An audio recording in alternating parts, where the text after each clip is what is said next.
Hey, everybody. Dave Schmittou here. So excited to be live with you all today. Stick around in about 30 seconds. I'll explain what I'm doing here, and hopefully you'll join the conversation. So I'll see you in about 30 seconds.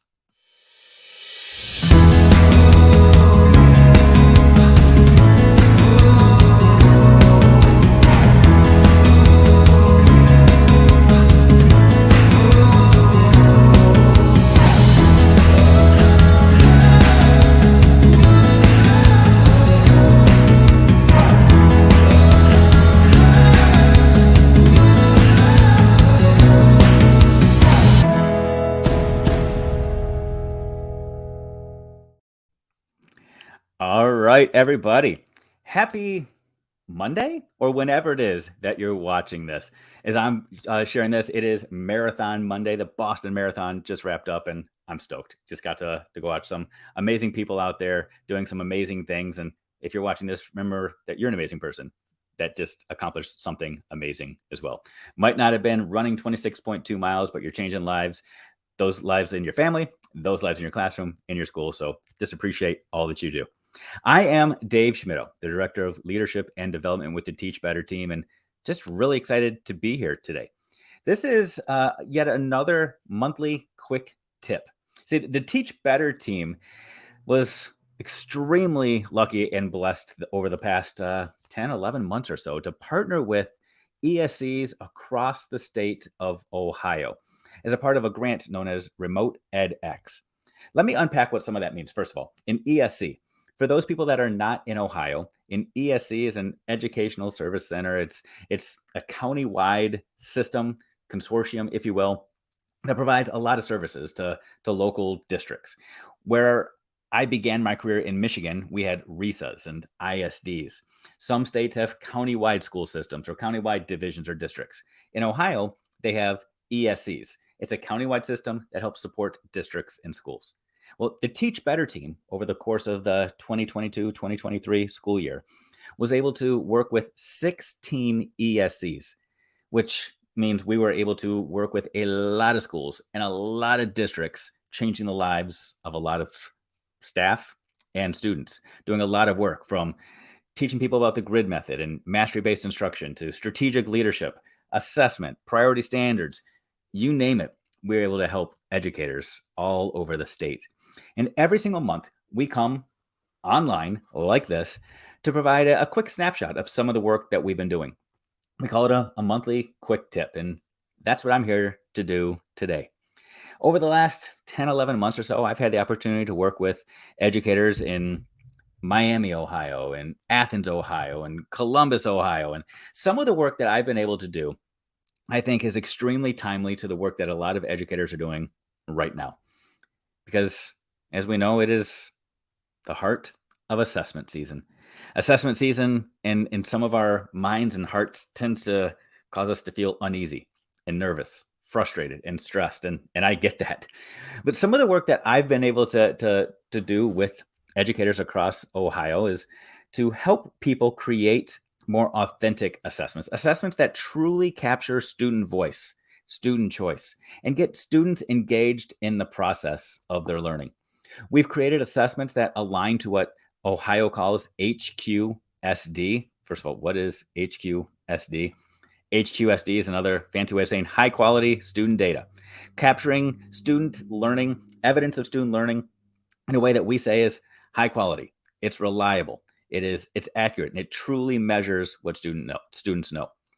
What I've been able to do with amazing educators is facilitate conversations around unique and authentic ways to capture HQSD, or good data that aligns with student voice and student choice. And what I'm going to try to do today is just give you a snapshot of 5 or 6 different assessment types, techniques, and formats that educators from kindergarten through 12th grade and beyond could utilize in their schools and their classrooms.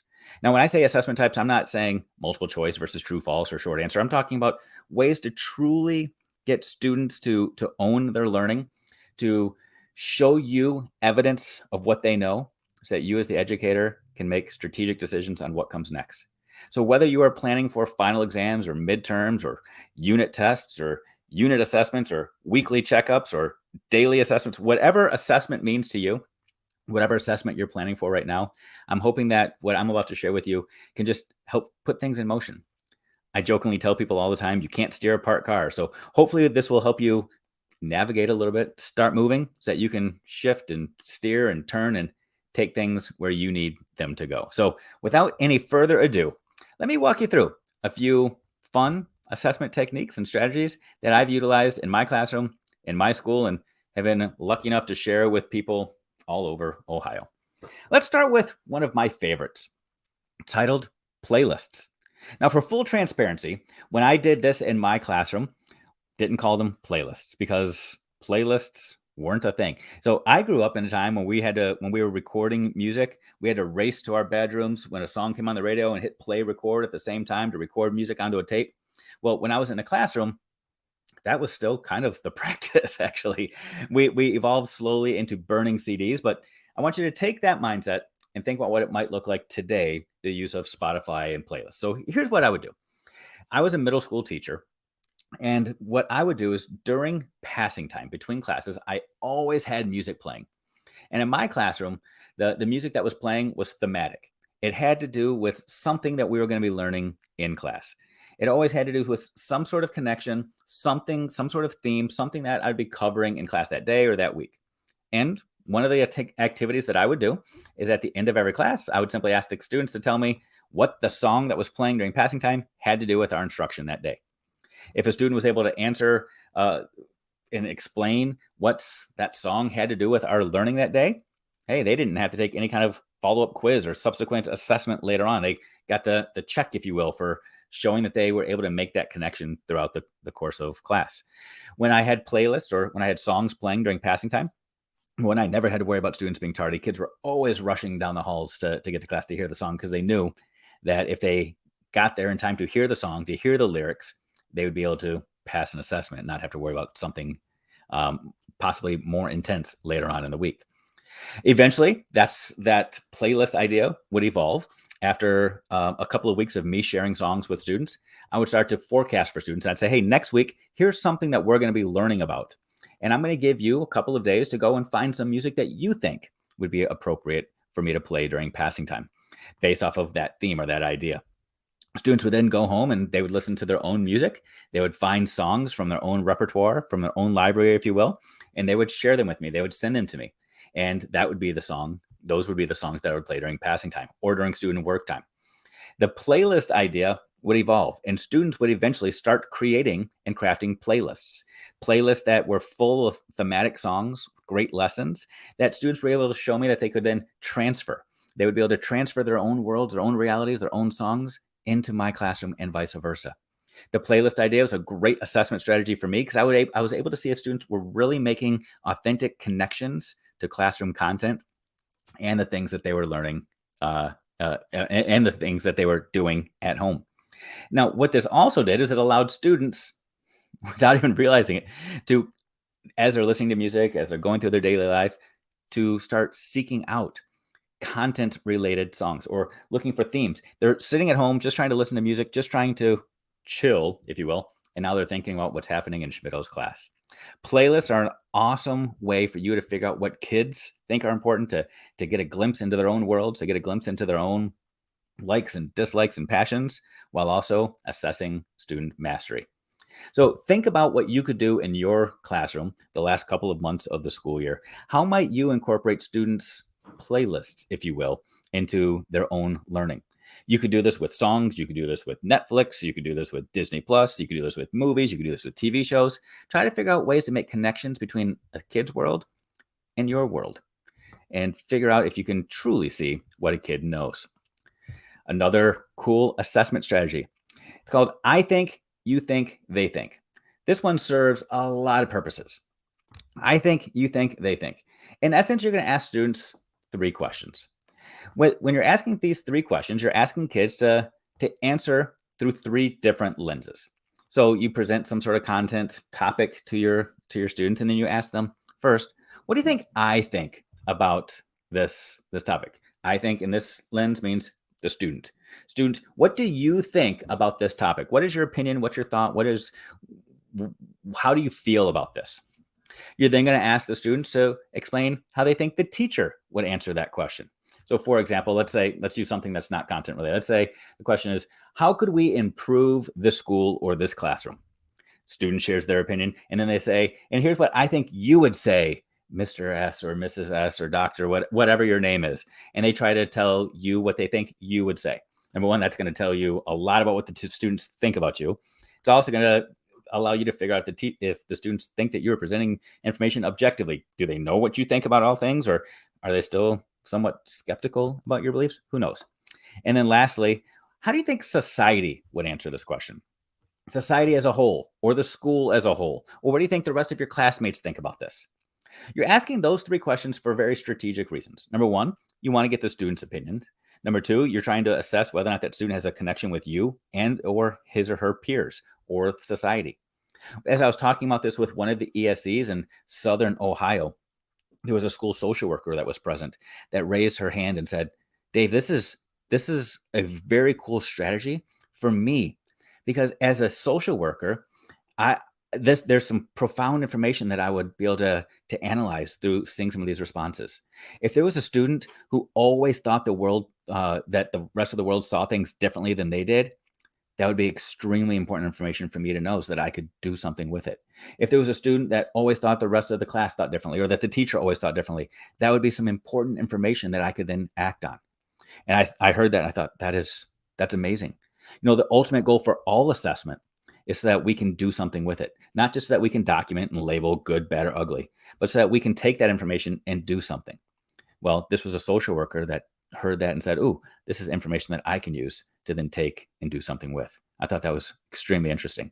If you're a teacher and you want to work on citing textual evidence, or having students be able to support evidence or support claims with evidence and reasoning, have students pull out quotes or samples or examples or something to support their opinions of you or society. Lots of ways that you could use this information. See, think, me, we. This is a fun one as well. You give the students some sort of video, some sort of prompt, some sort of image, data, a quote, title of a book, whatever the case may be. And you ask the students to do 4 things. Number 1, look closely at this image, this video, this picture, whatever it is, and tell me, what observations can you make? Just the facts. What do you see? So in this one, for example, we can see an image that's changing. I can see 2 eyes. I can see a nose. I can see a mouth. What do you think about this? Number 1, somebody might say, I think this one is kind of creepy. How does that picture go from a young kid to an older person? I've got lots of questions about what the artist might have done. So you're looking for students to be able to provide objective evidence and then start asking questions or their independent thoughts. Me, what connections can you make between this image and yourself? When you see this, do you see yourself aging? Do you think that you'll look similar or different? Do you do similar things with your Snapchat or your Instagram filters or on TikTok? What connections can you make between this and the real world, and between yourself and this image? And then fourthly, what does this have to do with anything we're learning in class? What connections can you make between this image and what we're learning about? Students might start talking about themes, or they might start talking about big ideas. They can start talking about individual facts and things that they see that you explicitly taught. More importantly, though, students are going to have to make inferences, because you can truly come up with any image, any picture, any sample from anywhere, any quote, and see if kids can make connections. To be honest with you, I would almost challenge you to not go out there and look for things that are explicitly connected. Just come up with random images that you find on a Google search, or that you have saved on Canva, or even on your own phone, and throw them up there and ask for students to make connections between your content and that image. The more abstract, the more creative students will be. Next one, 1, 2, 3. Have you ever done classwork with the students or group work with students, and now you've sat back and you said, okay, but now how am I supposed to assess individually this group work? I had students do things collaboratively, but I don't know who was actually doing the work, because inevitably there's one student that did everything and a bunch of other people that just rode their coattails. How am I, as an educator, supposed to use group work as an assessment strategy? Well, the 1, 2, 3 protocol is a great way for you to do that. The 1, 2, 3 protocol allows you to assess individual student knowledge through group work. Here's how it works. You ask the students a prompt. Maybe you ask the students, who is the greatest president, or the most important element on the periodic table? Or if I were a a leader of your school and I was talking to teachers, I might say, agree or disagree. The best teachers have happy students. Ask some sort of question that doesn't necessarily have a defined right or wrong answer, a question that requires some sort of thought. And the first thing you do is you tell students individually before they start talking, you have 1 minute to write down what you think. What is your answer? And students will write it down or they'll type it or they'll have it somewhere where their thought, their idea will be eventually shared. But they get 1 minute to come up with their own answer. After that minute passes, students will have 2 minutes now to do the next phase of this. 2 minutes, they share their individual work, they share their individual thoughts with their group, and now they're only talking about each other's responses. They're asking questions to each other about why they said what they said. They're answering direct questions. They first had to think independently, and now they're asking each other questions about each other's work. After 2 minutes of that conversation goes on, you now give them 3 minutes as a group to reach consensus.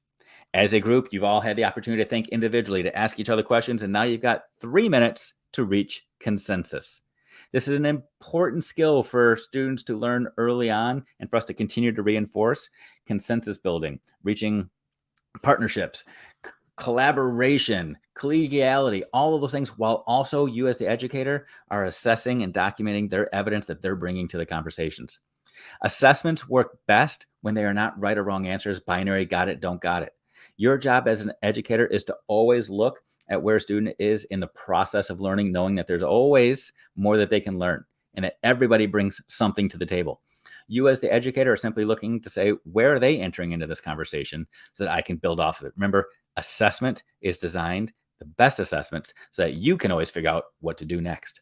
You're not sitting back just waiting for a finished product. You're assessing and analyzing and critiquing and evaluating, giving feedback during the assessment, not just after the assessment.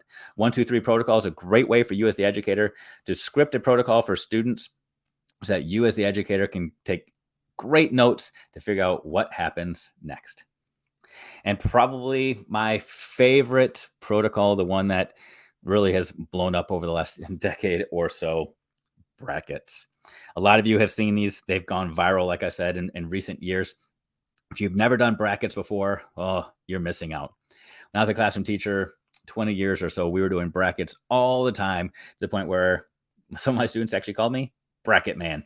So what are brackets? Well, let's think about the NCAA March Madness tournament, where people say, hey, do you want to join my bracket? Where you have to figure out who's going to be the greatest college basketball team that year, who's going to win the national championship. Kind of works the same way. Brackets are something that you can use no matter the content, no matter the subject area that you're teaching in your school. A bracket forces kids to synthesize, evaluate, and do some high-level thinking. Here's how brackets work. In essence, you come up with something. A lot of people now have done book brackets, if you will, where you have the covers of a lot of books that you've read or a lot of stories or a lot of text that have been read throughout the year. And teachers or students or whoever have to vote on which book is the best. So they might have a head-to-head matchup between To Kill a Mockingbird and The Catcher in the Rye. And then they have Catch 22 against Lord of the Flies, whatever. And they've got all these little games going on until eventually you've willowed it down and you've got one champion. Well, brackets can work with anything. You could have brackets for the most important planet in the solar system. You could have brackets for the most important element on the periodic table, for the most important battle of the Civil War, for the greatest whatever, greatest president, most important part of speech, for animals, for whatever. Brackets are amazing. You can have kids truly go through and analyze who would win in fictitious matchups.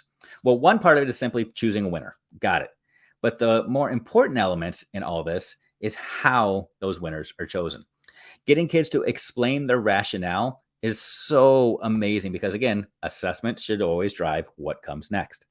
If you had a bracket set up, there are a lot of ways that you could get students to engage in the bracket. Number one, when I was a teacher, one of the things that I would do is I would tell kids, if doing some sort of lecture, that I would only answer questions if students would choose a winner on a bracket. So I might be teaching, a student raises their hand and says, Schmittou, can you help me with this? Sure, but I need you to pick the winner of the 4-5 matchup here. Who's going to win? Who's the greater president, George Washington or Abe Lincoln? Cool. Now you need to explain why. What was your rationale? And you go on from there. Sometimes you'll tell students that they need to, in class that day, their homework is they need to choose the winner between the number 6 and the number 9 seed. Who's going to win that matchup and then why? You can tell different rows of kids to choose different winners and why, and to explain their rationale. Again, brackets can be used for absolutely anything, and they're so fun. But it's not just who's the winner, who's the loser of the game. The question is, and why? The why is what leads you as the administrator or the teacher or the educator to say what comes next. Brackets could be used in a leadership lens to say which rule from our student handbook is the most essential rule. Which ones do we need to focus on this year? You could do this when you're discussing your norms and procedures in your classroom at the beginning of next year. So many ways to utilize brackets to get kids to truly take their learning to the next level. Again, assessment is not just tests. It's not just quizzes. It's not just projects. In Ohio, they define it as HQSD, high quality student data. A lot of bullet points to say what is HQSD. And the 6 little samples that I just showed you all align to HQSD. When we start talking about assessment practices in schools and in classrooms, for some people, it's a scary thought. We don't like to talk about data. We don't like to talk about assessment because it seems so sterile. It seems so scientific and so quantitative. But I'm here to remind you, assessment is simply a way to measure what students know so that we can do something about it. Thank you to Remote edX and to the 16 ESCs across the state of Ohio who have allowed us to continue to support them and who have continued to pour into us and allow us to continue to learn and grow. If you are in Ohio or outside of Ohio and you're interested in this kind of work, any work on standards-based grading or the grid method or mastery-based instruction, strategic leadership, or anything that we presented so far, just reach out. You've got my social media handle there. I'm happy to connect you to the right people, or you can go to teachbetter.com/grants if you're interested in trying to find a grant that might work with you, your school, your district, so that we can continue to partner with you and help you get a little bit better every single day.